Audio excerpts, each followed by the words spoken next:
ज्ञान में किया गया निवेश सर्वोत्तम ब्याज देता है, बेंजामिन फ्रैंकलिन। और इसी विचार के साथ आज हम ज्ञान और टेक्नोलॉजी के एक ऐसे संगम पर बात करेंगे जहां भविष्य के नियम लिखे जा रहे हैं। और ये एक ऐसा संगम है जहां कह सकते हैं अरबों डॉलर और लाखों लोगों का भविष्य दांव पर लगा है। बिल्कुल। आज हम गहराई से समझेंगे आर्टिफिशियल इंटेलिजेंस और कॉपीराइट के बीच छिड़ी एक तरह की वैश्विक जंग को। और इस जंग में भारत एक बहुत ही अनोखा रास्ता अपनाने की सोच रहा है।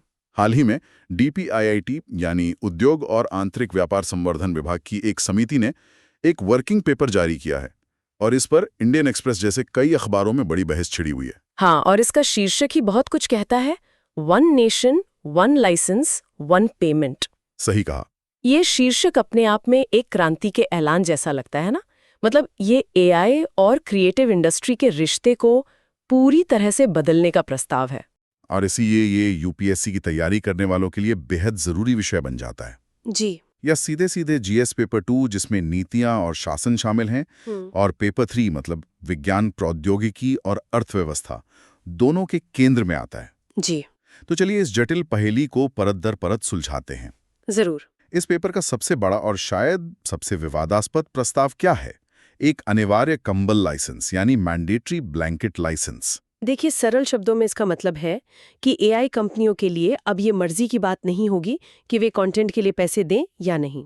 अच्छा। उन्हें अपने मॉडल्स को ट्रेन करने के लिए इस्तेमाल हुए हर कॉपीराइटेड काम, चाहे वो कोई लेख हो, संगीत हो या फिर तस्वीरें, सबके लिए रचनाकारों को रॉयल्टी देनी ही होगी। देनी ही होगी। हाँ, ये अनिवार्य होगा। ठीक है, यहीं से बात दिलचस्प हो जाती है। ये जो अनिवार्य शब्द है ये बहुत शक्तिशाली है। बिल्कुल। इसका मतलब है कि भारत एक तरह से वैश्विक परीक्षण कर रहा है। क्या EU या US में भी इस तरह की कोई बाध्यकारी व्यवस्था पर चर्चा है, या भारत इस रास्ते पर बिल्कुल अकेला चल रहा है? ये बहुत अच्छा सवाल है और इसका जवाब ही इस प्रस्ताव को इतना महत्वपूर्ण बनाता है। अगर ये लागू होता है तो भारत इस तरह की वैधानिक लाइसेंसिंग व्यवस्था या स्टैट्यूटरी लाइसेंसिंग रेजिम तय करने वाला दुनिया का पहला और एकमात्र देश बन जाएगा। पहला और एकमात्र? जी। अमेरिका में अभी भी अदालतें मुकदमों के जरिए रास्ता तय कर रही हैं, जैसे न्यूयॉर्क टाइम्स और ओपन AI का जो केस चल रहा है। यूरोप का AI एक्ट इनोवेशन और जोखिम पर ज्यादा केंद्रित है, कॉपीराइट भुगतान पर उतना नहीं। तो हाँ, भारत एक अनचार्टेड टेरिटरी में कदम रख रहा है। यानी हम एक ऐसा मॉडल बनाने की कोशिश कर रहे हैं जिसका कोई वैश्विक उदाहरण ही नहीं है। लेकिन एक सवाल उठता है, कंपनियां खुद ही डील क्यों नहीं कर सकती? हमने सुना है कि ओपन AI और एसोसिएटेड प्रेस के बीच एक समझौता हुआ है। इस तरह के स्वैच्छिक मॉडल में आखिर खराबी क्या है? समिति ने इसी सवाल पर गहराई से विचार किया है। उनका तर्क है कि ये जो स्वैच्छिक मॉडल है ये सुनने में तो अच्छा लगता है, लेकिन असल में ये केवल बड़े खिलाड़ियों का खेल है। एक बड़ी AI कंपनी और एक बड़े मीडिया हाउस के बीच समझौता हो सकता है, लेकिन उस छोटे स्वतंत्र ब्लॉगर या फोटोग्राफर या संगीतकार का क्या, जिसका कंटेंट भी AI ने इस्तेमाल किया है? उसकी सौदेबाजी की शक्ति तो लगभग शून्य होगी। वो भला एक $multi-billion कंपनी से कैसे मोलभाव करेगा? ठीक यही बात। समिति के अनुसार ये मॉडल दोनों तरफ के बड़े खिलाड़ियों का ही पक्ष लेता है। आप सोचिए, कोई स्वतंत्र पत्रकार है जो सालों तक किसी एक विषय पर रिपोर्टिंग करता है और AI उसके सारे काम को सेकंडों में सोखकर एक समरी बना देता है। और उस पत्रकार को क्या मिला? कुछ नहीं। कुछ भी नहीं। स्वैच्छिक बातचीत में लंबा समय लगता है, भारी कानूनी खर्च होता है और नतीजा भी अनिश्चित होता है। इसलिए इस प्रस्ताव का घोषित उद्देश्य है सभी के लिए समान अवसर। यहाँ बात वाकई और भी ज्यादा पेचीदा हो जाती है। रिपोर्ट में सिर्फ भविष्य के इस्तेमाल के लिए नहीं, बल्कि पहले से इस्तेमाल किए गए डेटा के लिए भी भुगतान की बात कही गई है। ये कैसे काम करेगा? हाँ, इसे पूर्वव्यापी यानी रेट्रोएक्टिव रूप से लागू करने की सिफारिश की गई है। अच्छा।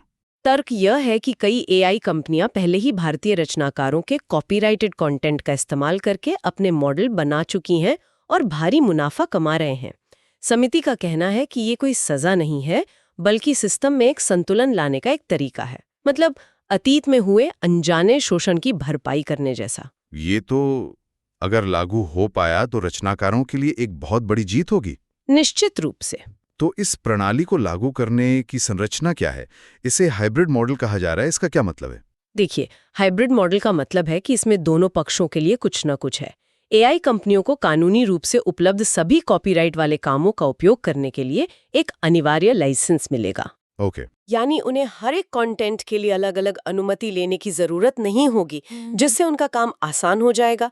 लेकिन इसमें एक बहुत बड़ी शर्त है। और वो शर्त क्या है? शर्त ये है कि वे इस लाइसेंस का इस्तेमाल किसी पेवॉल, मतलब जो सशुल्क कंटेंट की दीवार होती है, उसे लांघने के लिए नहीं कर सकते। अच्छा, मतलब सब्सक्रिप्शन वाला कंटेंट। हाँ, अगर कोई कंटेंट सब्सक्रिप्शन के पीछे है तो एआई कंपनी को पहले उसे कानूनी रूप से खरीदना होगा।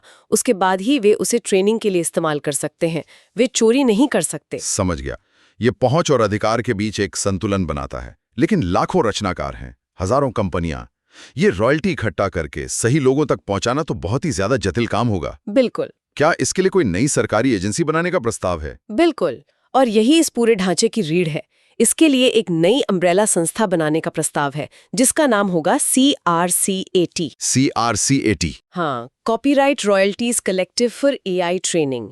ये केंद्र सरकार द्वारा कॉपीराइट अधिनियम 1957 के तहत बनाई गई एक संस्था होगी। तो CRCAT एक तरह से वैसा ही काम करेगा जैसा IPRS, मतलब the Indian performing right society, संगीतकारों के लिए करता है। आपने बिल्कुल सही समझा। एक केंद्रीय एजेंसी जो रेडियो स्टेशनों और स्ट्रीमिंग सेवाओं से शुल्क लेती है और फिर कलाकारों में बांट देती है।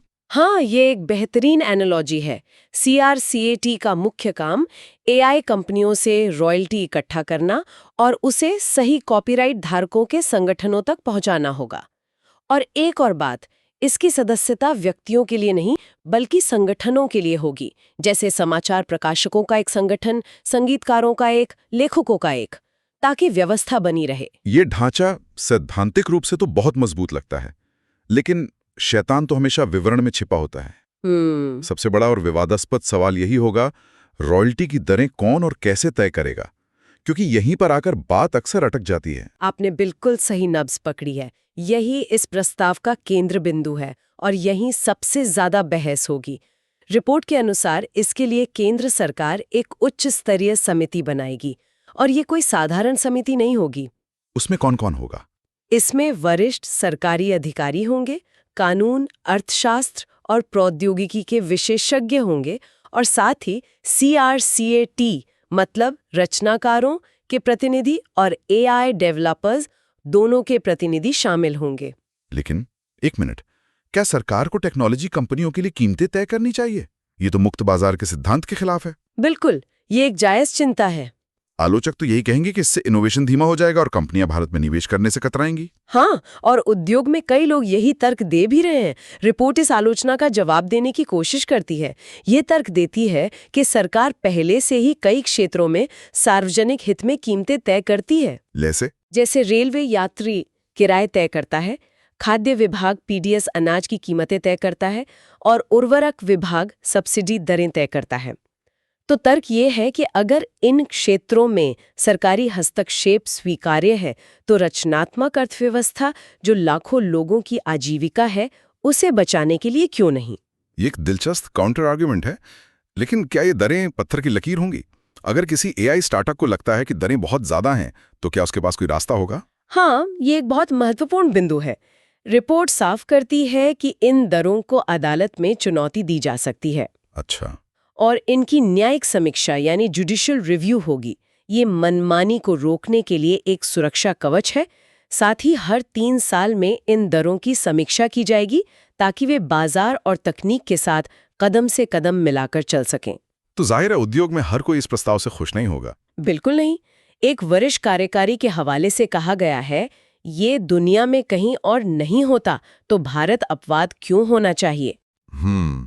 उनकी दलील है कि कंपनियों और रचनाकारों को आपस में लाभकारी दरों पर बातचीत करने की स्वतंत्रता होनी चाहिए। तो ये सरकारी हस्तक्षेप बना मुक्त बाजार की क्लासिक बहस है। सही कहा, जो अब AI के अखाड़े में आ गई है। एक तरफ छोटे रचनाकारों की सुरक्षा का तर्क है, और दूसरी तरफ नवाचार और मुक्त बाजार में सरकारी हस्तक्षेप से बचने का। चलिए अब इसके कार्यान्वयन पर आते हैं। सिस्टम ये कैसे सुनिश्चित करेगा कि रॉयल्टी का बंटवारा सही और निष्पक्ष हो? AI मॉडल तो एक ब्लैक बॉक्स की तरह है ना? सही बात है। इसके लिए पारदर्शिता को एक मुख्य स्तंभ बनाया गया है। एआई कंपनियों को CRCAT को एक पर्याप्त रूप से विस्तृत सारांश या सफिशिएंटली डिटेल्ड समरी देना होगा। एक सारांश। हाँ, इस सारांश में उन्हें बताना होगा कि उन्होंने अपने मॉडल्स को प्रशिक्षित करने के लिए किस तरह के डेटा सेट का इस्तेमाल किया है। इसमें किस तरह की जानकारी देनी होगी? क्या उन्हें हर एक लेख या तस्वीर का हिसाब देना होगा? नहीं, उतना बारीक नहीं, लेकिन उन्हें डेटा की श्रेणी बतानी होगी, जैसे टेक्स्ट, इमेज, संगीत।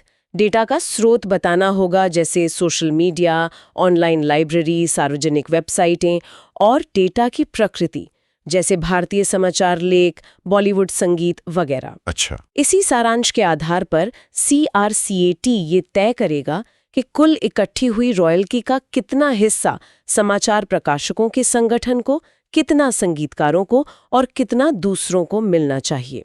ये बंटवारा आनुपातिक रूप से होगा। और अगर कोई कंपनी ये जानकारी नहीं देती या रॉयल्टी चुकाने से मना करती है, तब क्या होगा? यहाँ एक बहुत ही क्रांतिकारी कानूनी बदलाव प्रस्तावित किया गया है, जो रचनाकारों के पक्ष में है। वो क्या है? अगर किसी AI डेवलपर के खिलाफ कॉपीराइट उल्लंघन का मुकदमा होता है, तो सबूत का बोझ यानी burden of proof AI developer पर होगा। अरे, ये तो पूरा खेल ही बदल देगा। हाँ, आमतौर पर तो जो आरोप लगाता है उसे ही साबित करना पड़ता है, लेकिन यहाँ उल्टा होगा। सही कहा आपने।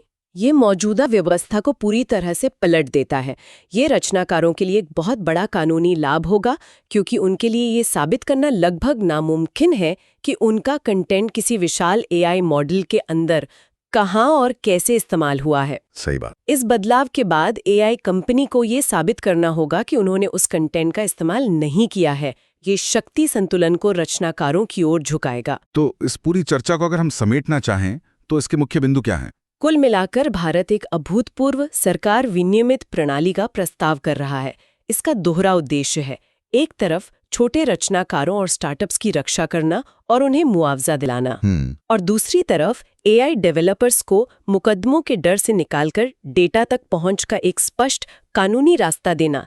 ये इनोवेशन और अधिकारों के बीच एक बहुत ही नाजुक संतुलन साधने की कोशिश है। यह वाकई एक साहसिक कदम है, लेकिन जैसा हमने चर्चा की, यह सरकारी हस्तक्षेप वैश्विक प्रतिस्पर्धा में भारतीय AI कंपनियों के पिछड़ने का जोखिम और मुक्त बाजार को बाधित करने जैसे गंभीर सवाल भी खड़े करता है। हाँ, इस पर अभी बहुत बहस होनी बाकी है। UPSC की तैयारी कर रहे श्रोताओं के लिए यह विषय सोने की खान जैसा है। बिल्कुल। ये उभरती प्रौद्योगिकियों के लिए नीति निर्माण, बौद्धिक संपदा अधिकार यानी IPR और डिजिटल बाजार को रेगुलेट करने में राज्य की भूमिका पर एक आदर्श केस स्टडी है। बिल्कुल, और ये हमें एक बड़े दार्शनिक सवाल पर सोचने के लिए भी मजबूर करता है। और वो क्या है? आज का विचार ये है, जब हम AI जैसी भविष्य की तकनीक के लिए नियम बना रहे हैं, तो क्या हम वाकई अगली सदी के लिए एक निष्पक्ष डिजिटल इकोसिस्टम का निर्माण कर रहे हैं, या हम अनजाने में एक ऐसी रॉकेट शिप पर साइकिल के ब्रेक लगाने की कोशिश कर रहे हैं जो किसी भी नियम पुस्तिका से कहीं ज्यादा तेजी से विकसित हो रही है? एक बहुत ही गहरा और विचारोत्तेजक सवाल। इस विषय पर आपके क्या विचार हैं? क्या ये मॉडल नवाचार को बढ़ावा देगा या उसे बाधित करेगा? नीचे कमेंट्स में हमें जरूर बताएं। इस तरह के और विश्लेषण के लिए लाइक और सब्सक्राइब करना न भूलें। अगली बार फिर मिलेंगे एक नए विषय के साथ।